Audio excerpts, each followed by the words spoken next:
So Gwen, I think it's only natural that you should introduce this episode. Oh my god. We're doing Gewürztraminer. I have to be honest though, we're drinking one that I know and two that I don't. And the two that I don't, I think, are medium sweet.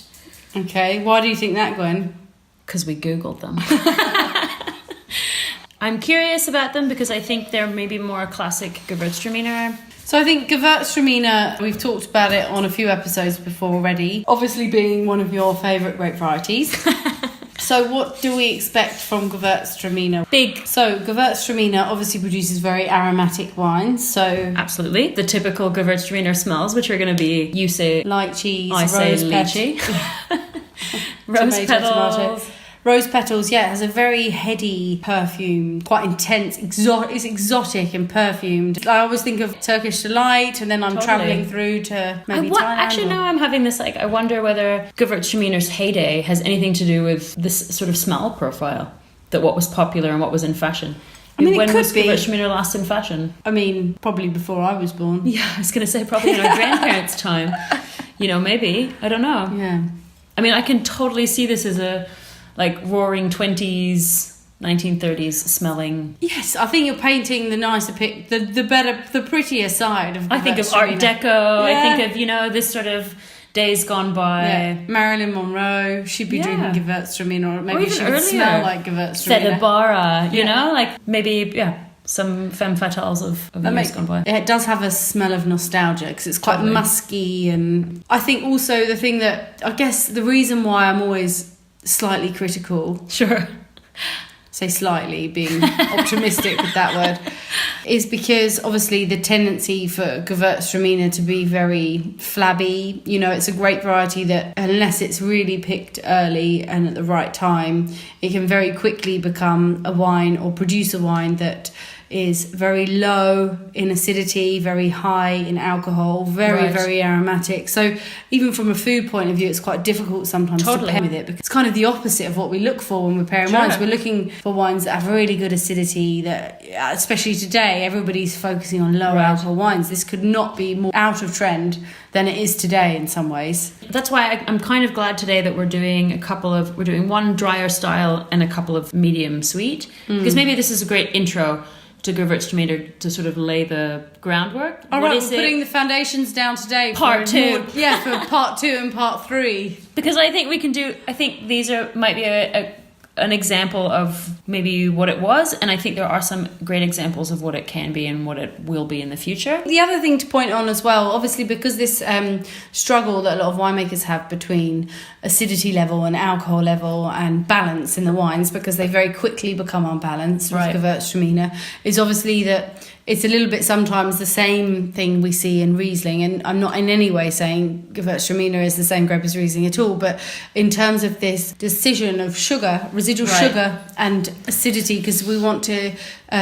maybe not ferment the wine fully, so the alcohol does not reach too high, so we've got this residual sugar, and then picking it at the right time so we still preserve the acidity. Actually, when you try very well-made Gewürztraminer, you can really respect the winemaker. Absolutely. I think it's very technical and difficult to get it just right. So because of this, it's a great variety that needs attention and also a cooler climate, because it's very quickly ripening. So Gewürztraminer, also known as Roter Traminer and Gelber Traminer in Austria. Yeah, so we see Roter Traminer quite a lot in Germany as well. And its much cooler cousin gets all the attention these days. Sauvignon. Everyone loves a Jura Sauvignon. We'll revisit this at another time, because I still feel like it's an unfair battle on Gewürztraminer. I feel like that's almost like my favourite grape versus your favourite. Not that it would be one of my favourite I think white for me, Gewürztraminer is like the underdog for me. I think that's why I like it so much, because I love an underdog, and I think it's one of the forgotten grapes, and I think it shouldn't be forgotten. I think there's a time and a place for it. It's not for every occasion. It's not for every dish. It's not for every person, but I think it shouldn't be completely forgotten to the back dusty, cobwebbed shelves of wine shops.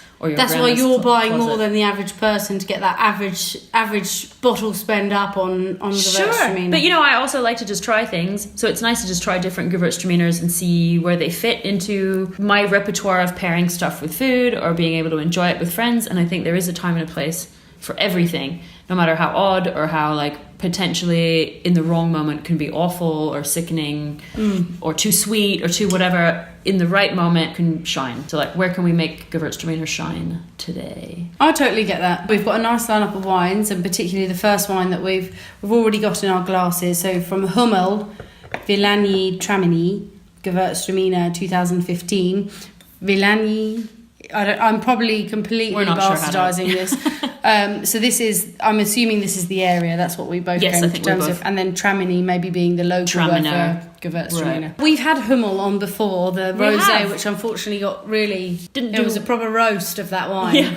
They really got burnt. This is one that I actually quite like. I buy quite often. And I have to say, this is where I step over into your... On my camp. I think this is a really... So let's give it, first of all, what we obviously smell. The colour, like Gewürztraminer always has a slightly darker colour. It's like Pinot Grigio or Pinot Gris. It has a slightly pink skin. So the wines tend to have a little bit of a darker colour, sometimes even like a copper colour to them. It smells delicious already. Also super perfumed. I mean, this for me is textbook Gewürztraminer because it does have this rose petal, almost orange blossom aromatic profile, and then this very exotic fruit behind it. Totally, I agree with you. But it's nice because the viscosity, it's not super thick. It's the only one that's made it through.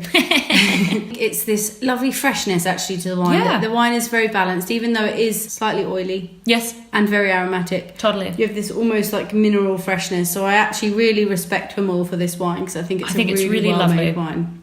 I mean, we've had this before at your house with ice cream. Yes. And it was extended through from tagine to ice cream. And I think it works in both categories. With the dried fruit in tagine. Yeah. I mean, the acidity is not crazy high, so I think you have to be careful with it. The floral aromatics and this slight touch of residual sugar with anything with a bit of spice in. It's nice. Yeah, like a biryani or something with dried fruit. But I also think everybody thinks Indian food with Gewürztraminer. Yeah, that's why I think Middle Eastern food is... But Middle Eastern also works, but I don't know if I would put it with every Indian dish. But I think for me, I think like particularly the dishes with dried fruit in them. Like I think a rice dish would be really nice with this. Rice and dried fruit, some nut. Also, like with a baklava or something would be yum if you're just having like a sort of afternoon tea and you want to have a glass of wine with some pastries. I think would also work. I really love this one. I think it's a go from day to night, go from mains to dessert. But the acidity is not crazy high on this one. No, of course not compared to Rieslings or things like that. But I actually think the whole wine is in balance. I really like this one. Yeah, it's very easy drinking and it's relatively inoffensive. That's a big compliment. I mean I'm not being probably so fair with saying that, but I think it's a really well-made wine, represents a great variety very well. I mean, this is definitely one of the wines from Hummel that made me fall in love with them as a winemaker. The cicadas are coming in. We're actually in Australia when we're recording this. A hot summer night. If we make it through. So, the next wine that we're trying is Langenmooser Gewürztraminer, coming from the AOC of Zurich.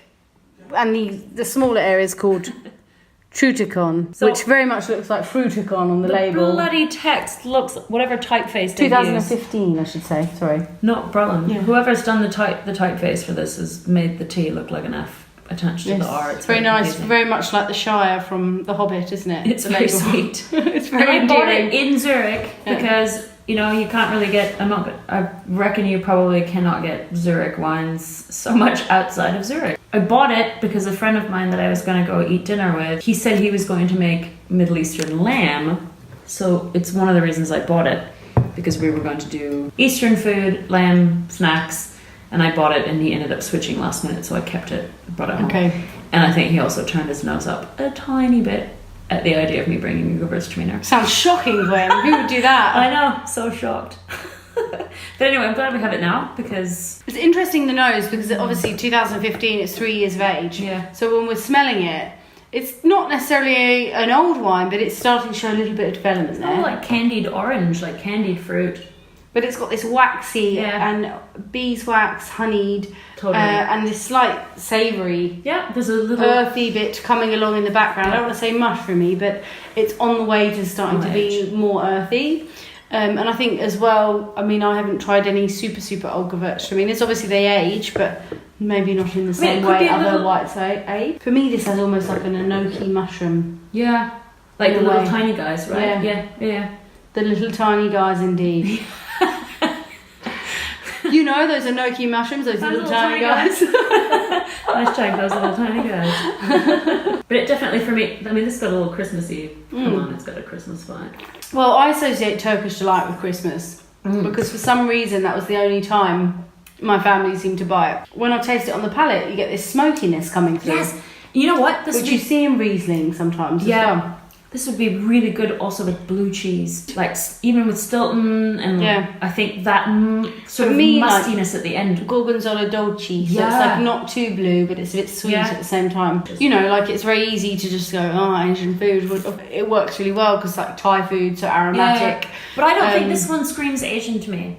I think Japanese could be interesting. Japanese because of the sort of savoury note, but also I think cheeses, Italian. Not too fatty though, because the acidity's not quite high enough to cut through. Right. And I think this could be interesting with the right sort of cheese. Yeah, I think something a little bit funky, something from Alsace. I have to say that for me, that's the first thing that jumps out at me is this would be an amazing cheese wine, because there's enough of that sort of like musty cheese basement smell and taste that I think it would be strong enough to sit musky, but also a little bit musty. Yes, it has a bit of the basement feel. But I think that would sit really well alongside a lot of aged cheeses or a lot of funky cheeses, and I think you'd end up with a lot more of the fruit. What I like about this is obviously it's got more residual sugar, which we've been unable to obtain the information for because there's no information of it on the internet. So if the producer ever listens to this, please put some information out there because your website's extremely unhelpful from a consumer's point of view. Yeah, absolutely. It's really difficult. This is actually quite a surprise, I'm going to say. No. The only thing I would say is, if I got it in a blind tasting, this wine, I might possibly think that it could be a little bit older than it is. Really? Would you assume 3 years of age? No, I would think older. 5 or 6 maybe. Yeah. When you compare the two, the Hummel is showing a much more youthful expression of the grape variety. Totally. This is showing much more developed. Certainly. I mean, the fact that they're the same, you're saying the same year. Yeah, they're both 15. Which is crazy to think that one is... That's where I feel like this is more developed, the one that we're trying now, because they're both 15. The Hummel, very, very youthful. The colours very different. Do you think that's then just a case of the way it's being aged? Like one is getting more access to oxygen and the other one isn't? Or is it just a case of warmer climate versus cooler climate? Well, I don't think it's a case of how it's been aged. I mean, obviously, the Hummel is screw cap, the other one is cork. So we could argue the question of, is the cork completely perfect? Right. Or we could look at it and say, is it also, like they're coming from 2 different regions. We're trying one from Hungary, from a particular region, we're trying one from Zurich. Maybe it was a really tough vintage. Maybe there was some rot. Maybe there was some raisined grapes in this one and it's developed differently. But actually, you know, it's funny, on the first sip, I wasn't super jazzed about it, but it's definitely growing on me. It's growing on me. I don't think it's super complex. No, but I think it's growing on me. If I had to choose the 2, number 1. I'd probably still, drink the Hummel one. So, the last wine that we have today, also Gwen's selection. She actually chose 3 Gewürztraminers that we're trying. But this one I also haven't tried. So what are we trying, Gwen? We're having an Alsace Grand Cru, Saering, Dirler-Cadé. You know, it's a... Dirler-Cadé, Gewürztraminer 2016. And it does say that it is a Mollu, medium sweet. Yeah. So we're going to expect it to have a fair amount of residual sugar. Not super sweet, but definitely... 37 grams of residual sugar. We look at sugar and I think we all have different versions of what that actually means. But I think particularly in, say, French wine or French culture, it's very common if you go to France to have a wine like this that's Mollu, to have that as an aperitif as well. Yeah. I mean, I bought it because it's a definitely more classic version of a Gewürztraminer, which is something I'm not necessarily drawn to. But I thought it would be interesting for this episode. Yeah, brilliant. That we have some actual proper Gewürztraminers before we head into wild and free Gewürztraminer territory. And I think looking at the colour as well, again here, like compared to the Swiss Gewürztraminer that we had before that almost had this pink hue to it, we're back in these sort of more... clear... lemony, a little bit of gold, Interestingly, obviously we can't pull up any information on the Swiss wine, but the first and third wine are both organic. Right. And I believe this is probably Demeter as well. Oh, is it also? Yes, it says EcoCert, but there's also a little Bio Van sign on there as well. I honestly cannot remember where I bought this one. This is from Viniculture. Is it Viniculture? Okay. Sometimes I stockpile the Gewürztraminer. I can't remember where I bought it. I get into a Gewürztraminer frenzy and everything goes out of my mind. So what's actually funny with this one is I get a lot of like also fruit, florals, but also citrus, white chocolate. Yeah, weirdly interesting. I had never like a cocoa butter. Yeah, I understand that. It does smell like white chocolate. White chocolate, white chocolate, dried fruit again. Maybe it's just because you're used to eating like white chocolate covered strawberries or white chocolate covered apricots. Yeah, maybe. I don't know. I mean, I like white chocolate. I think what I also really love about Gewürztraminer is there's this also like wet leafiness that happens with it. There are sometimes these like off-road. Yeah, I can see that wet leaf. Like wet leaf. Autumnal. So obviously immediately when you try this you feel the sugar there. Ooh. But there's enough acidity to balance it out actually. It kind of works. I think actually compared to the wine before, like you're feeling the acidity really coming through at the end. This particular wine for me could be really interesting if you put that with the right dish or the right cheese. Yeah. It could be very, very nice. It's actually This is the blue cheese wine. Yeah, totally. I mean, yeah. I think I didn't expect it to have that acidity kick. Because also blue cheese is this tanginess. Yes, as well. yeah. This has a tang to it, which I think I didn't expect at all. Yeah, it's very nice to try wine coming from Alsace because I think when I think of Gewürztraminer, definitely the first place that I think of is Alsace for that. It's the classic region for Gewürztraminer. And what I like about it there is a lot of the good producers do manage to find this balance between sugar and acidity and alcohol as well. I made a savoury tartatin a while ago with apple and thyme, and I think this would probably also work with it with balsamic vinegar. You could probably get away with it. Yeah, I can see that. Oh, that's a nice pairing actually. Because actually there is a savouriness also to this. It's not totally sweet. It ends with a... I like that herbal wet leaf thing that you said. There is totally that. I think that's what makes it a little... I think if it didn't have that savoury element to it, it would be too much grandma's underpants. Yeah. You know? Like, I think with that little... It's funny though, isn't it? In Europe, I think you're one of the only people I know that sort of champions this grape variety, but in Australia it's very, very popular, Gewürztraminer. I knew a lot of people that were like... We were going to Attica for the first time, my old housemate, when I was working there, and the first thing he said was, "Can we get a Gewürztraminer?" I was like, "What the hell is that?" Who are you? I was like, "Who's drinking that?" And it was not even from a place of judgment. It was just like, who is drinking that? No, I think we've got a really nice, interesting lineup. If I had to choose how I drink them, Hummel for everyday Gewürztraminer drinking and a good entry point into it. Yeah, totally. This would be my second choice. I think this is a world-class example really delicious. Of a medium sweet wine, and it's a wine that has a very persistent, interesting length. And then the last one, I still don't know how I feel about it because I feel like it's too developed for its age. That's all I would say, and I would love to try. But I'd also love to try more of that producer and try and get my head a little bit around it. I think they do make other. They do have a few other varietals. We just have to visit Zurich again and visit some producers. But I definitely this Alsace one is for me a little bit of a surprise. Also because it's a medium sweet. I didn't actually think I'd like it because I don't have a tendency to gravitate towards sweet wines. I don't love Gewürztraminer because it's generally sweet. I love dry versions of Gewürztraminer. So actually this is super interesting. So I think for myself, of course I love Hummel, but I actually think I'm going to put the Alsace Grand Cru at number 1 because I think it's, for me, the most interesting. I think it's going to be Hummel number 2 for me because I love an everyday Gewürztraminer. Gotta keep sustaining that habit. Not just for Sundays. And we have, of course, the Zurich one I also think is interesting because I think there are lots of foods that I would pair it with. I think it would do really well with a lot of different dishes. So I think it might have more versatility than the other two in terms of what I find interesting. Yeah, the Saering. Dirler-Cadé. It's a tough one, these like Alsace names, because you never know if you're supposed to say them Frenchy or German. I would assume German. Sorry. See, exactly. I would assume French with the producer name because the Cadé, we don't have the accents above the E there. The vineyard name looks German. You're totally right. The producer is French. Dirler-Cadé. Dirler-Cadé. Delicious, 2006. If we're saying that wrong, let us know. Here in Berlin, you can get the Alsace Grand Cru at Viniculture. You can get the Hummel at Planet Wine. Also Köpenicker Weinladen also. And the Gewürztraminer wine, we have no idea. You're going to have to go and to actually in London, I'm not sure for any of these, so I'm sorry that I can't support on that. Gwen did the Gewürztraminer selection today. Or you can find us via email at our website at juice.show. You can find us at Instagram at juice.show. juice.podcast. You can find us on Twitter at juice_podcast. If you want a bag to fit, I bet you those bags fit 8 bottles of wine in. Yeah, and I was going to say, if you're carrying these like long ass Gewürztraminer bottles, I bet you can fit more. I reckon you could do at least 9 or 10. So that's the question. How many Gewürztraminer, skinny ass Gewürztraminer bottles can you fit in a juice tote? I think the real question is, Gwen, is how many bottles can your shoulder manage in the bag? You'd be surprised. I can carry. I'm like a wine camel. Like a wine mule. Saddleback. Yeah. All right. Join us next week. See you next week. See you next week.